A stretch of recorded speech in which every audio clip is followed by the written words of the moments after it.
बच्चों, अब हम बात करने वाले हैं अर्धसूत्री विभाजन की। जैसा कि हम जानते हैं, अर्धसूत्री विभाजन जनन कोशिकाओं में पाया जाता है और ये वही विभाजन है जिसके कारण माता पिता और जो बच्चे होते हैं यानी जो चिल्ड्रंस होते हैं वो अलग विविध दिखलाई पड़ते हैं।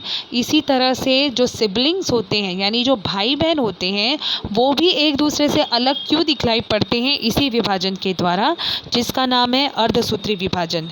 ये 2 चरणों में पूरा होता है। पहले चरण का नाम है अर्धसूत्री विभाजन भाग 1 और दूसरे चरण का नाम है अर्धसूत्री विभाजन भाग 2।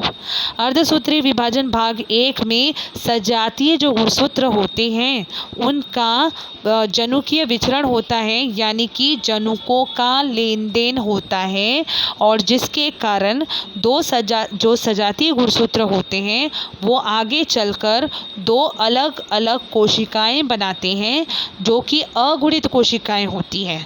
अब ये अगुणित कोशिकाएं क्या होती हैं?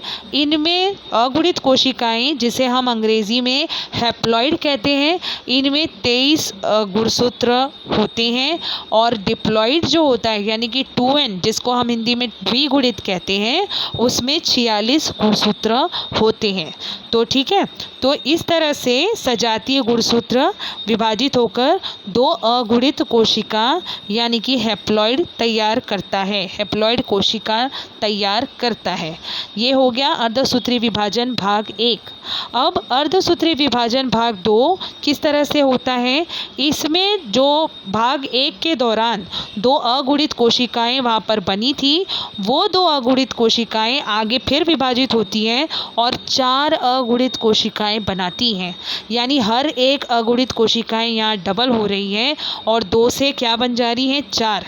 यानी कि कुल मिलाकर हमने देखा कि एक द्विगुणित कोशिका से 4 अगुणित कोशिका यहाँ पर बनी। ठीक है, और ये जो प्रक्रिया होती है अर्धसूत्री विभाजन, इसी के द्वारा युग्मक की निर्मिति होती है, इसी के द्वारा वनस्पतियों में बीजाणुओं की निर्मिति होती है। आपको पता है युग्मक से ही जनन हो पाता है, यानी बच्चे का जन्म होता है। वैसे ही बीजाणु के द्वारा नई वनस्पति का निर्माण होता है। तो ये सब किसकी वजह से बनता है?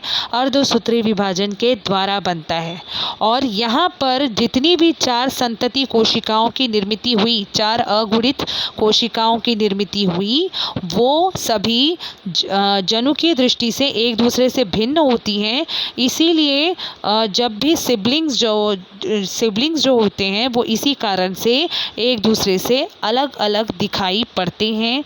ना सिर्फ उनकी दिखाई देने की विशिष्टताएं अलग होती हैं, उनके अंदर शरीर के अन्य गुणधर्म भी अलग अलग होते हैं इसी कारण से। तो ये हमने देखा अर्धसूत्री विभाजन भाग 1 और 2 चरणों में किस तरह से पूरा होता है।